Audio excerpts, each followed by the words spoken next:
복음에는 세상 사람들이 이해하지 못하고 경험할 수 없는 놀라운 그 능력과 축복이 있습니다.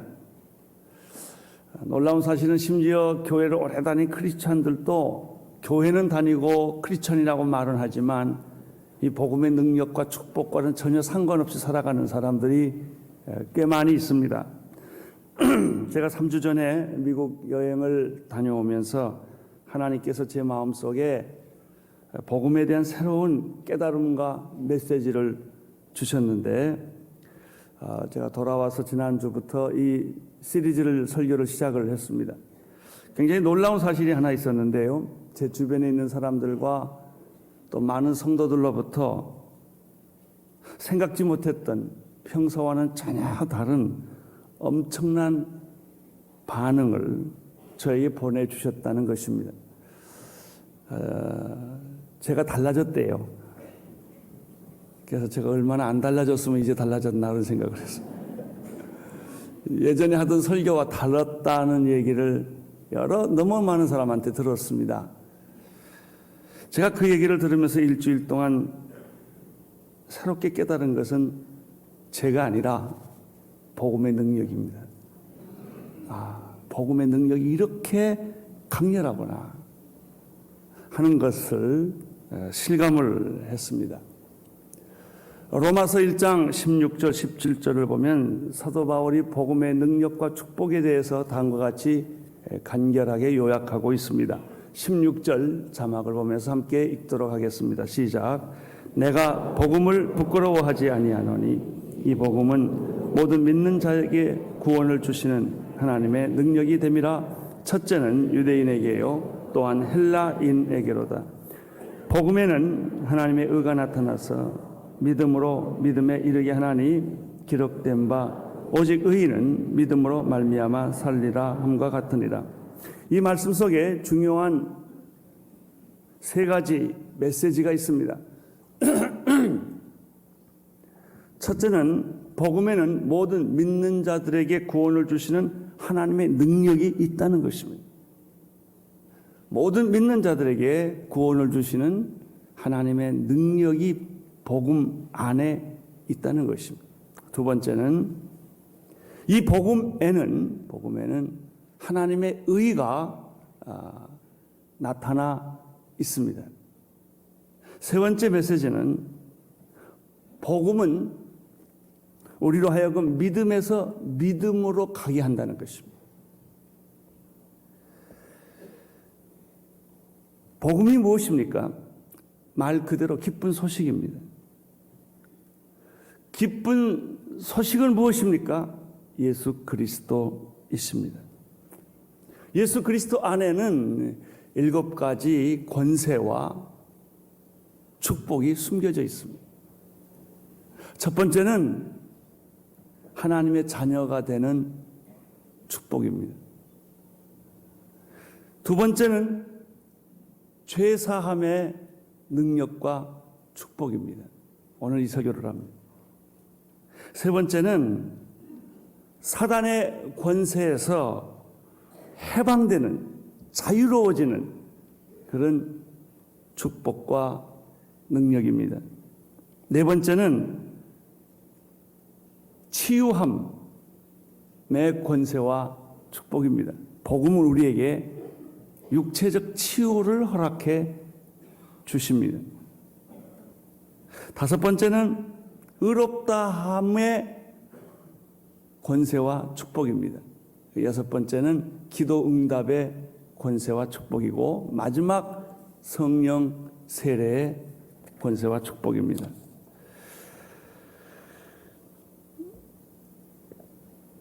이것을 깨달으면 그 순간부터 놀랍게 기적과 능력이 나타나는 것을 경험할 수 있습니다. 근데 많은 사람들이 교회 다니고 예수를 믿어도 놀랍게도 이 기적과 능력과 상관없이 살아간다는, 고민하면서 살고 괴로워하면서 살고 현실에 부딪히면서 그냥 살아가요. 어떻게 보면 믿는 거나 안 믿는 거나 별 차이가 없어 보입니다. 그래서 예수 믿는다 말만 차이가 있을 뿐이지 실제 삶의 능력이 나타나지 않는 것을 우리가 종종 경험하게 됩니다. 그러나 복음을 깨닫고 복음을 경험하기 시작하는 순간부터 상상할 수 없는 기쁨과 충만함과 평안함, 환경과 상관없이, 조건과 상관없이 그런 것을 경험합니다. 여러분에게 이 경험이 있게 되기를 축원합니다. 저는 요즘에 새롭게 태어났어요. 새롭게 살게 된 까닭은 이 복음의 능력을 새롭게 경험하기 때문에 그래요. 참 신비스럽습니다. 제가 이래봬도 목사 아닙니까? 오늘 교회 담임 목사인데도 다시 복음을 깨닫게 되니까 세상에 처음 태어난 것 같이 그런 감동이 있어요. 그리고 내 안에서 계속해서 이렇게 소리가 들려요. 특별히 저는 여러분이 알다시피 암 수술을 6번이나 하고 지금도 많은 지병이 있기 때문에 몸이 아플 때마다 제가 음식을 굉장히 절제하거든요. 할 때마다 속에서 You are healed 이런 소리가 나와요. 나는 치유되었다. 치유되었다. 아픈데 그 소리가 계속 나와요. 하루에도 몇백 번 나와요. 여러분에게도 그런 축복이 있기를 바랍니다. 고난이 올 때도 하나님 음성이 들리고 육신의 연약함은 있을 때도 복음의 능력이 계속 내 내면에서 흘러넘치는 거예요. 그러니까 피곤치도 않고 힘들지도 않고 고통스러운 게 다 없어져 버렸어요.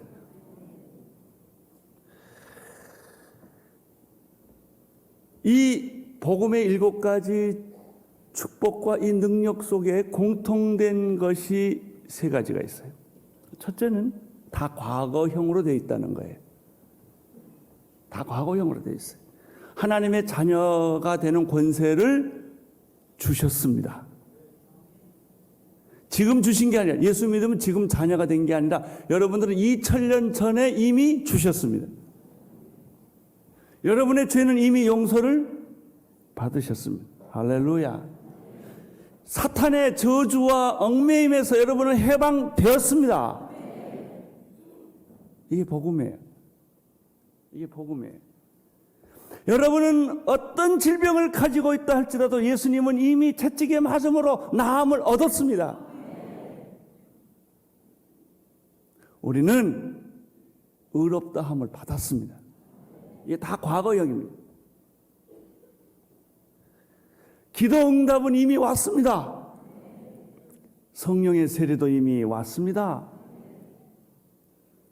그럼에도 불구하고 많은 사람들은 영적 빈곤 상태에서 산다는 거예요. 이게 논리적으로 얼마나 모순인지 몰라요. 2번째 공통점이 있습니다. 이런 모든 하나님의 복음의 축복과 은혜들은 이미 과거형으로 되어 있는데 이것을 얻는 방법은 전부 믿음이라는 거예요. 믿음은 현재형이에요. 과거에 여러분 예수 잘 믿었다는 것이 중요하지 않아요. 지금 당신이 믿음을 가지고 주님께 나가면 이미 이루어진 과거에 이미 2000년 전에 이루어진 하나님의 은혜의 그 축복들이 살아난다는 거예요. 내 것이 된다는 거예요. 현재화된다는 것입니다.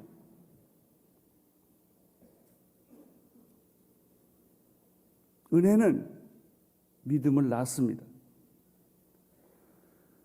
복음은 오직 믿음으로만 그 능력과 축복을 경험할 수 있는 것입니다. 이것이 복음에는 하나님의 의가 나타나서 믿음으로 믿음에 이르게 한다는 말입니다.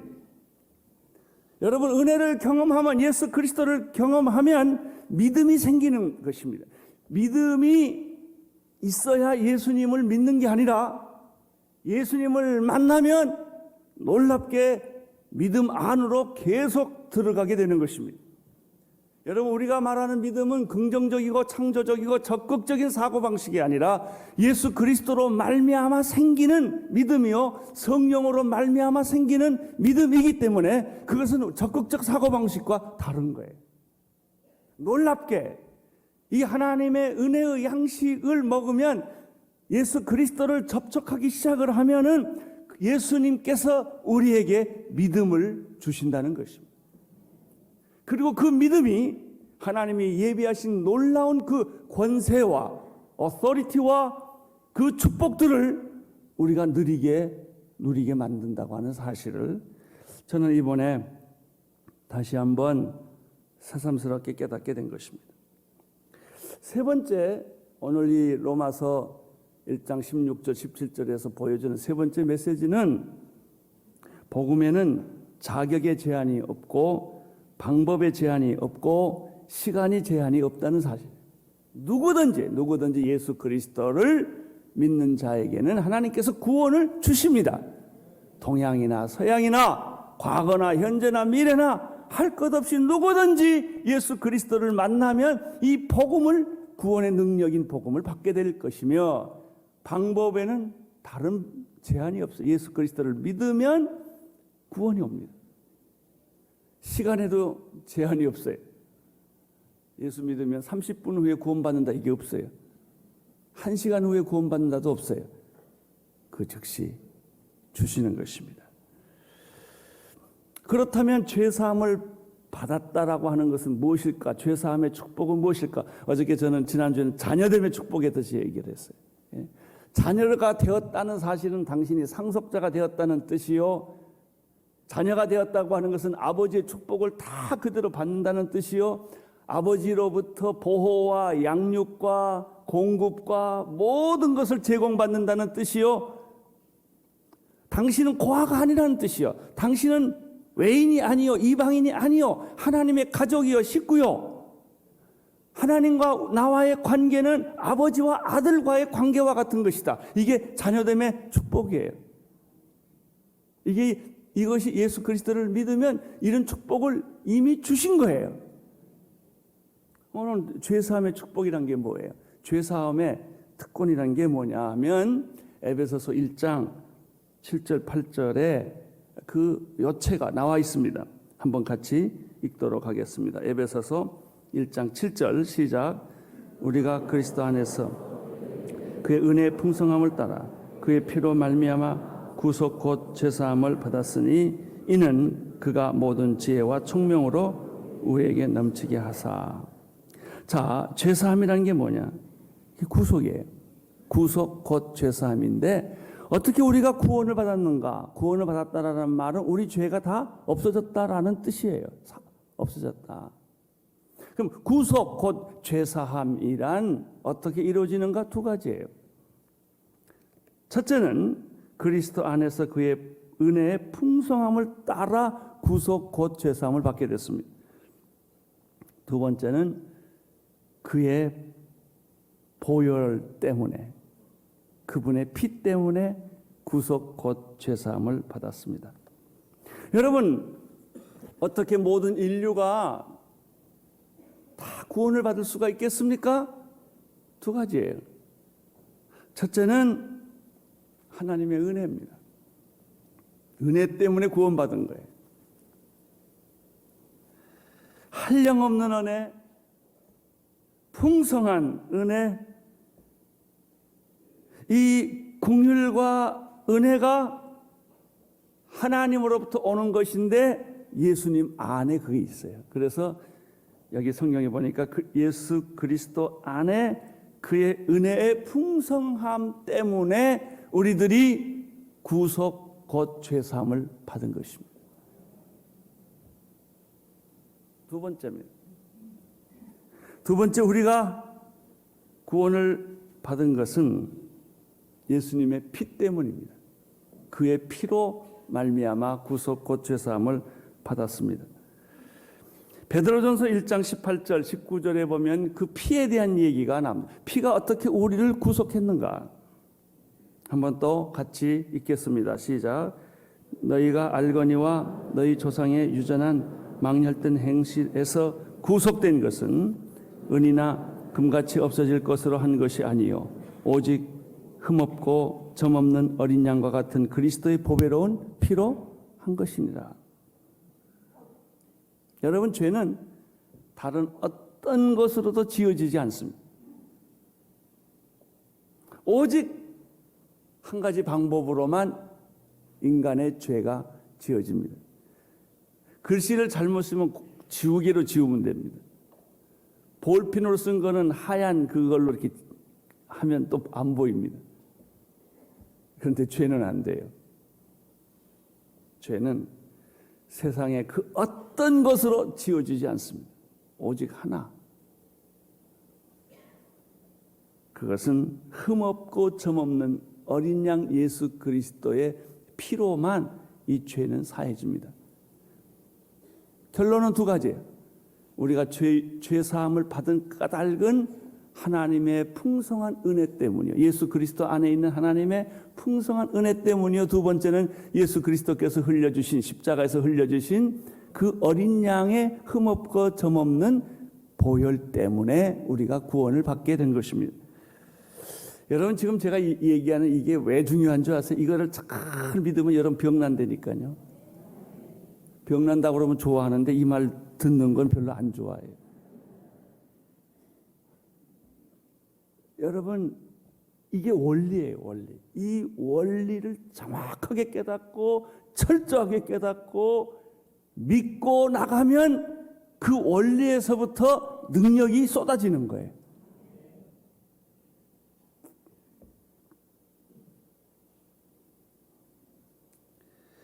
왜 죄가 없어지는 것이 그렇게 중요한가? 죄는 영혼의 바이러스 같기 때문에 그래요. 우리의 최초의 조상인 아담과 이브가 죄를 지어서 그 DNA에 죄가 들어가 버렸어요. 그래서 최초의 인간에는 죄가 없었는데 우리의 조상의 망령된 행실 때문에 그 죄가 인간의 DNA가 되어버린 거예요. 그래서 죄는 유전이 됩니다. 그래서 성경에 뭐라고 말했느냐면은 너희가 알거니와 너희 조상의 유전이라고 그랬어요. 유전한 망령된 행실에서 이렇게 되어 있어요.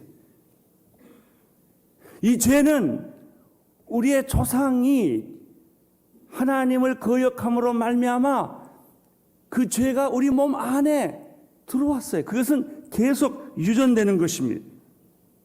그래서 우리의 온 몸과 영과 혼을 병들게 하고 결국은 사망에 이르게 만들었던 것이죠. 그래서 유명한 말씀이 있죠. 로마서 6장 23절 죄의 싹은 사망이요.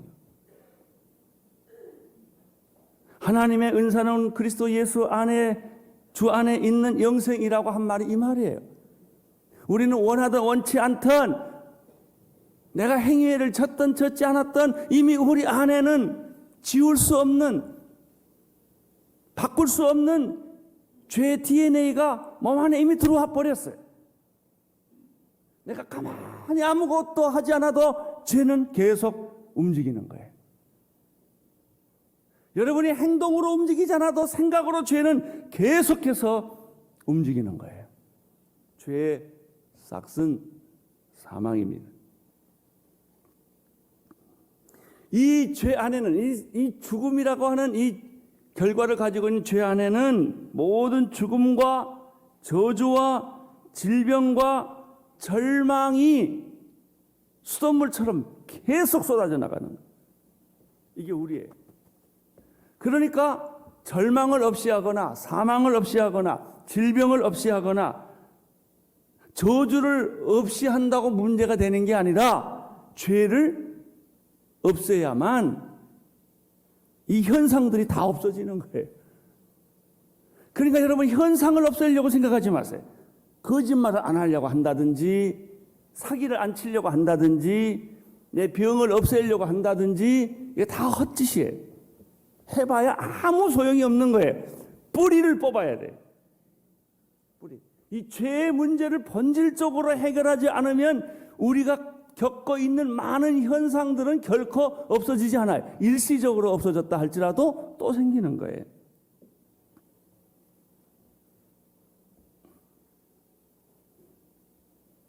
이게 망령된 삶이죠. 죄를 지으면 죄의 종이 됩니다. 예수 그리스도 안에 있으면 의의 종이 됩니다. 이게 원리예요, 원리. 어떻게 우리 죄가 용서를 받았는가? 어떻게 우리 죄가 사함을 받았는가? 하나님의 풍성한 은혜 때문에, 그리스도 안에 있는 하나님의 풍성한 은혜 때문에 우리가 죄 용서를 받았습니다. 내가 잘나서가 아니라 은혜 때문에. 두 번째는 그것만 가지고 안 돼요. 구체적으로 죄를 없이 하는 방법은 예수님의 보혈이에요. 보혈이 뿌려지고 보혈이 흘려짐으로 말미암아 내 안에 있는 죄가 제거된 거예요. 예수님이 살아계실 때 한 중풍병자를 만나게 됩니다. 중풍병자는 스스로 걸어올 수 없기 때문에 친구들의 도움을 받아서 들것에 실려서 예수님께로 왔습니다. 그러나 사람이 너무 많아서 이 들것에 실린 중풍병자는 예수님 앞으로 갈 수가 없었습니다. 그것이 오늘 본문의 이야기입니다.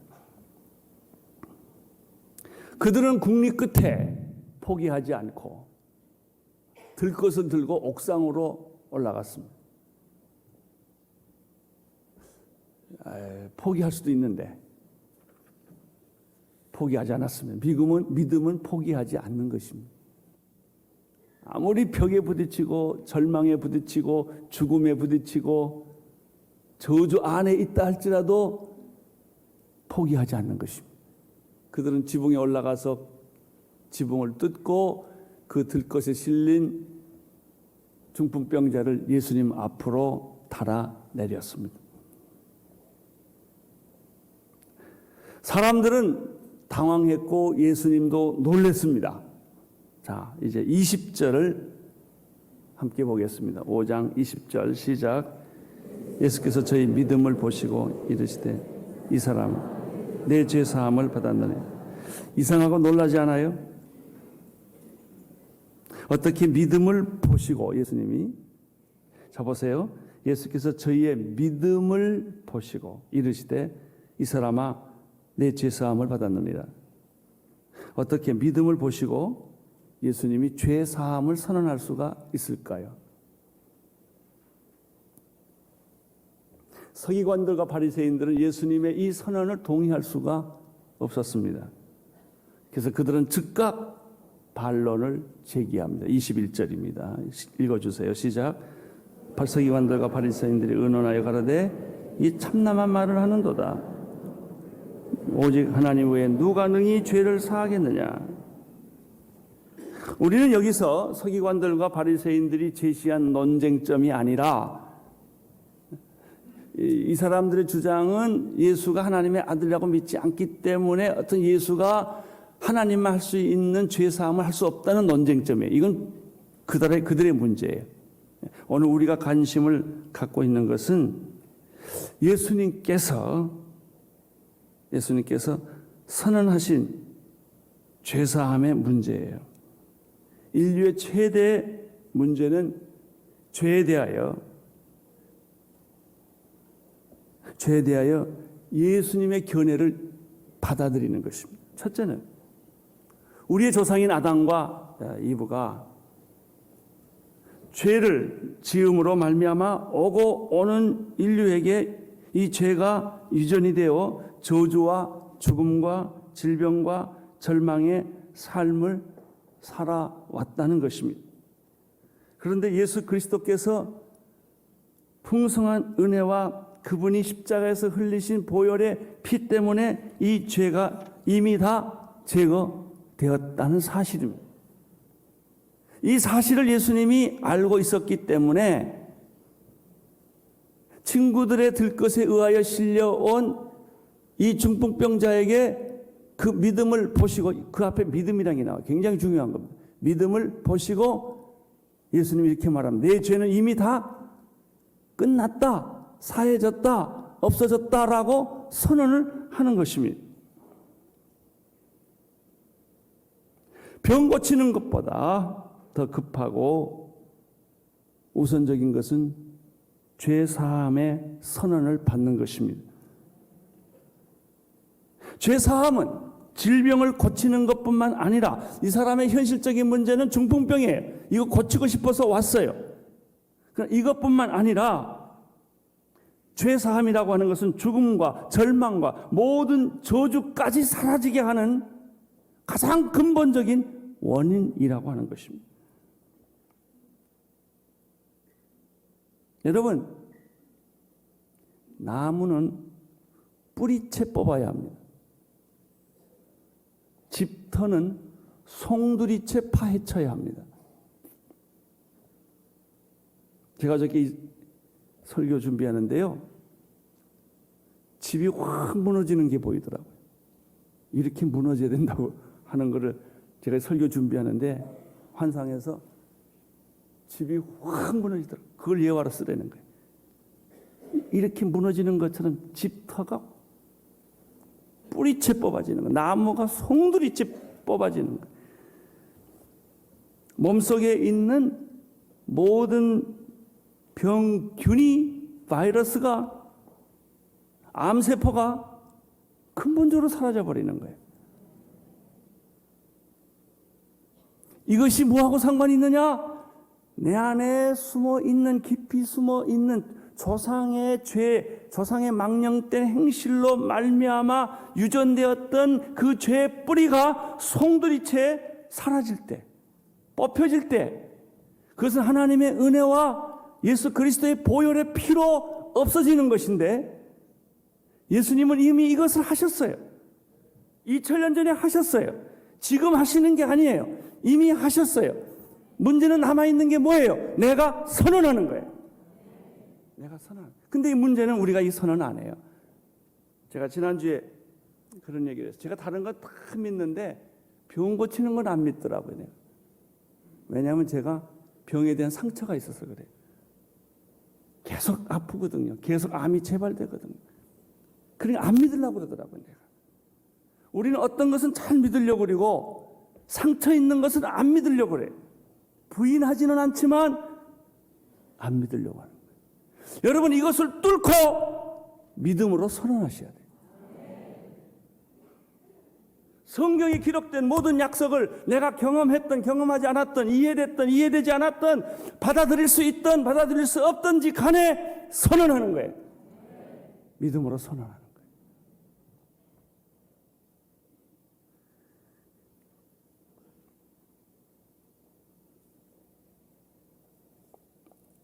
여러분, 하나님의 자녀가 되었다, 게이브예요. 되었다라는 뜻은 무엇일까요? 우리가 고아가 아니라는 거예요. 여러분, 내 자식하고 내 자식 아닌 사람하고 내가 대하는 게 다르다니까요. 내 자식은요, 아무리 잘못해서 내 자식이에요. 사형수가 돼도 내 자식이에요. 그리고 끝까지 돌보고 끝까지 사랑하고 끝까지 책임져요. 제가 지난주에 그 설교했잖아요. 우리가 애를 낳으면 애를 낳기 때문에 사랑한 게 아니고요, 뱃속에서부터 사랑한다니까요.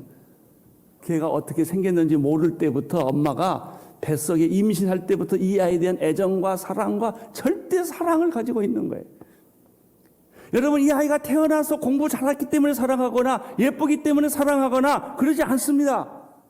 하나님이 우리를 사랑하는 것은 우리의 모습을 보고 사랑하는 게 아니라 우리가 세상에 태어나기 전부터 우리를 사랑했다고요. 이게 아버지와 아들과의 관계예요.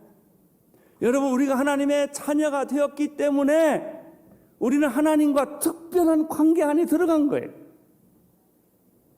우리는 보통 사람들이 아니라고요. 여러분, 보통 사람들 아니에요. 여러분, 누구예요? 하나님의 자녀예요. 할렐루야. 우리는 이 특권을 가지고 있는 거예요. 우리는 이 특별한 관계를 가지고 있는 거예요. A학점 못 맞아도 괜찮아요. 여러분, 실직해도 괜찮아요. 하나님은 이 관계를 깨뜨리지 않는다고요. 여러분, 이것을 믿는 것, 이것을 확인하는 것, 이게 내 신앙생활의 기적을 만드는 거예요. 우리는요, 이붓 아버지, 이붓 어머니 밑에 사는 사람 안에 다 눈이 사파리가 아니라 이렇게 눈치 보며 사니까 뭔가 이렇게 결정적인 순간에는 돌아서잖아요. 이게 아니에요. 여러분, 예수님께서 내가 잘했건 잘못했건 간에 2000년 전에 십자가에서 여러분의 죄는 이미 다 용서를 받았습니다. 지금 받는 거 아니에요. 이미 용서는 받았습니다. 예수 그리스도로 말미암아 우리 죄는 이미 다 뿌리채 뽑힌 거예요. 근데 문제는 안 믿는 거예요. 이거. 사람이 안 믿어요. 제가요 이런 환자를 하나 봤어요. 제가 신방을 갔더니 이 사람이 교통사고로 다리가 잘렸어요. 제일 고통스러운 거는 다리가 간지러워서 손을 턱 내면 다리가 없다는 거예요. 이 사람의 무의식 속에, 이 신경 속에 다리 있는 게 아직도 안 지워진 거예요. 그러니까 꿈에 자다가 다리를 만져보면 다리가 없다는 거예요. 여러분, 우리는 이미 죄 사함을 받았습니다. 마귀로부터 우리는 자유함을 받았습니다. 하나님의 자녀가 되었습니다. 그럼에도 불구하고 우리가 세상적인 죄 속에서 너무 오래 살았기 때문에 마귀가 우리를 계속해서 속이는 거예요. 제가 이 얘기를 했더니 어떤 분이 나한테 재밌는 예화를 들어주시더라고요. 여자분들이요, 집에 나오면 가스불 껐나 안 껐나 늘 걱정해. 끈 것 같기도 하고 안 끈 것 같기도 하고. 저의 아버님은 살아계실 때 보니까 꼭 나갔다 다시 들어가요. 왜냐하면 문을 안 잠갔다는 거예요. 문을 잠궜는데도 이렇게 안 잠근 것 같은 거예요. 여러분, 문 잠궜어요. 가스불 껐어요. 근데 밖에 나오면 안 껐지. 그래서 어떤 부인은 이런데요. 가스불을 끄고 나 가스불 켰다라고 소리를 지른대요. 왜? 하도 왔다 갔다 하니까. 응? 그래서 밖에 나가서 살 때 그 가스불 끈 건 기억이 안 나고 소리 지른 게 기억이 나기 때문에 가스불 끈 걸 안 돼요. 여러분, 우리는 끊임없이 당신의 죄는 사함을 받았다고 선언해야 합니다. 내가 현실적으로 또 죄의 종이 되고 갈등한다 할지라도 여러분의 죄는 이미 용서를 받았습니다. 그것을 내가 입으로 뭐 해야 돼요? 시인하고 선언해야 돼요. 당신의 병은 나았습니다. 2000년 전에 주님이 고쳐주셨어요. 내가 그것을 믿음으로 인정하지 않기 때문에 계속해서 고통하는 거예요. 당신의 죄는 용서받았습니다. 더 이상 죄책감에 시달리거나 죄가 여러분을 속이거나 죄가 여러분을 얽매이지 않게 하셔야 합니다. 그런데요, 우리가 예수 믿으면 구원받습니까? 그것도 왜 믿는 줄 아세요? 몇 천 번 들었거든. 처음에 안 믿어졌어요, 그거. 너무 익숙하지 않은 거예요. 아니, 어떻게 팔레스타인은 30대 청년에 믿으면 천국 가요? 그 말이나 돼요? 상식적인 사람들이. 어떻게 예수가 하나님의 아들이라고 믿어져요? 그게 참 기적입니다. 그게 믿어지는 게. 보이지 않는 하나님 어떻게 믿어요? 근데 우리가 아멘 그러거든요. 이게 하루아침에 만들어진 거 아니에요. 끊임없이 설교 듣고 성경 읽고 선포하고 듣다 보니까 그 성령의 역사가 내게 이제 내 것이 된 거예요. 그래서 가장 중요한 것은 은혜는 선포해야 돼요. 선포해야 돼요. 내 입술로 시인하고 선포하고 내 귀에 듣게 만들어야 돼요. 하루아침에 이게 내게 안 됩니다. 너무나 이성의 벽이 넓고 깊고 상식 속에 우리가 너무나 오래 살아왔고 세상의 법칙대로 너무 오래 살아왔기 때문에 이 벽을 뚫고 믿음의 세계로 들어간다는 것이 그렇게 단순하게 빨리 하루아침에 안 돼요. 그래서 해야 될 일이 뭐예요? 주여 나의 믿음 없는 것을 도와주소서. 그리고 뭐 해야 돼요? 은혜를 선포해야 돼요. 믿음으로 뭐 해야 돼요? 선포하셔야 돼요.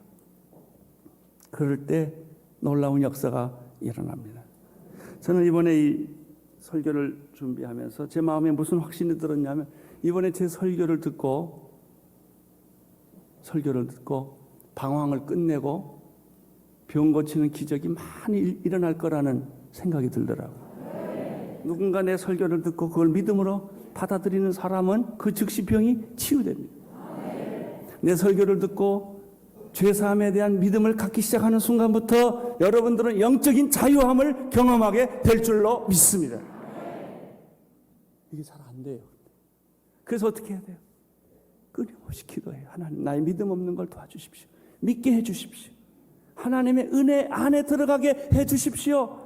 주님, 내가 배운 지식과 이성과 상식과 내 경험은 하나님의 말씀을 자꾸 거절하고 받아들이지 않으려고 합니다. 그렇지만 나는 선언합니다. 나는 선포합니다. 나는 믿고 나아갑니다. 이렇게 나갈 때 믿음은 이성을 뚫고 나가고, 믿음은 나의 한계를 뚫고 나가고 하나님의 기적과 맞부딪히게 되는 거예요. 그리고 하나님의 그 주신 은혜가 내 안에 쏟아지기 시작을 하는 거예요. 놀라워요.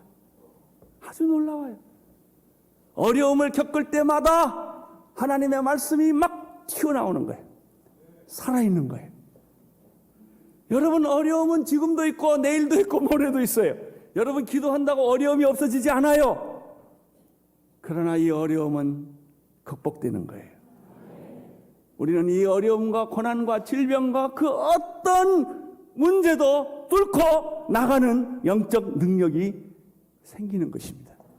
이게 복음의 능력과 축복입니다. 예수 그리스도는 그렇게 하십니다.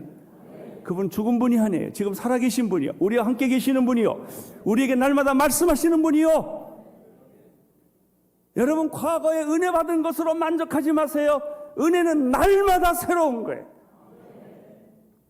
제가 오늘 이렇게 벌써 20년 하지 않았습니까? 그런데요, 나는 지금 새로 태어난 사람 같아요. 얼마나 요즘 재밌고 신나고 기쁘고 즐거운지 몰라. 왜냐하면 기도하면 응답이 막 생기니까. 놀라운 거예요. 여러분, 변할 수 있어요. 여러분 자녀도 변해요. 여러분이 기도하면 병 나아요.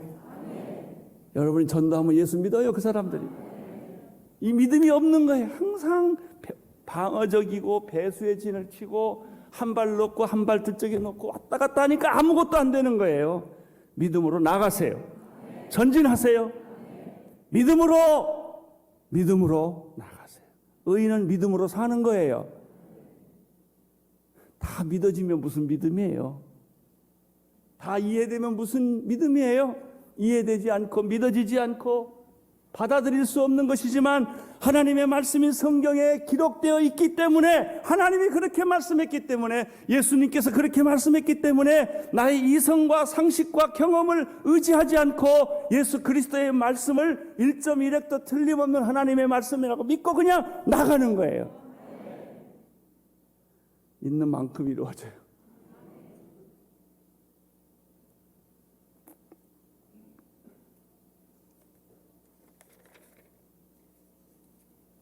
누가복음 5장 22절에서 26절까지 계속 읽겠습니다. 시작.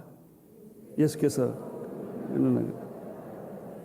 너희 마음에 무슨 의논을 하느냐, 내 죄사함을 받았느니라 하는 말과 일어나 걸어가라 하는 말이 어느 것이 쉽겠느냐. 그러나 인자가 땅에서 죄를 사하는 권세가 있는 줄을 너희로 알게 하리라. 중풍병자에게 말씀되 내가 네게 이르노니 그 사람이 저희 앞에서 곧 일어나 그 누웠던 것을 가지고 하나님께 영광을 돌리며 자기 집에 돌아가네. 여러분, 이 말씀을요, 이성으로 의논하지 말고 그냥 믿으세요. 여기서 발견되는 게 뭐예요? 죄사함과 병 고침은 일치한다는 거예요. 예수님이 먼저 병 안 고쳐 주셨어요. 네 죄사함을 받았느니라.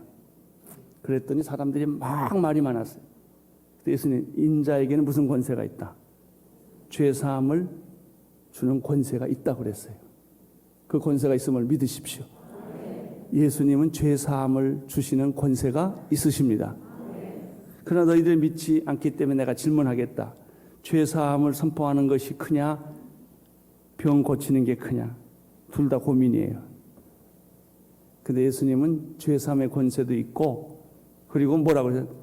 그 자리를 들고 일어나 가라 그랬어요.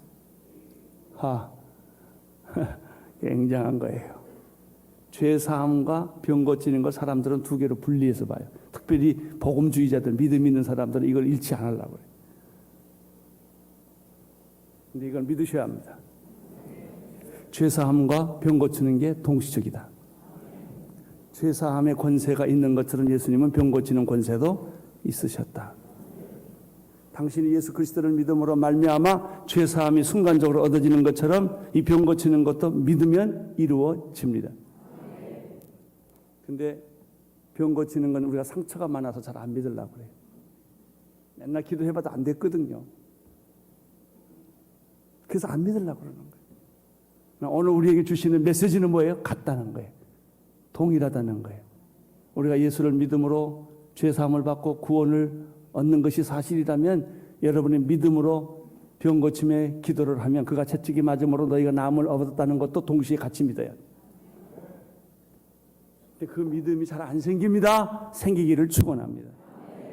여러분이 사방으로 우겨싸움을 당하고 고난을 겪고 환난을 겪을 때도 하나님께서 이것을 능히 이기게 하시리로다. 믿는 자에게는 능치 못함이 없으리로다. 믿으셔야 합니다. 내가 너에게 평안을 주노라. 믿으셔야 합니다. 내가 너희에게 기쁨을 주노라. 믿으셔야 합니다. 이걸 어떻게 안 기뻐도 평안하지 않아도 오늘 먹을 것이 없어도 뭐 해야 돼요? 선포하세요. 내가 너에게 일용할 양식을 줄 것이다.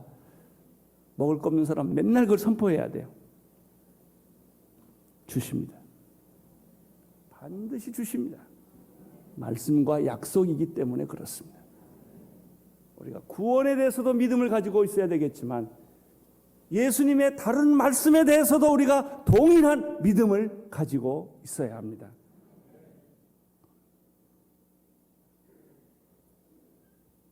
사랑하는 온누리교회 성도 여러분, 나는 여러분들 가운데 이 복음의 권세, 능력과 축복이 실제적으로 이루어지기를 축원합니다.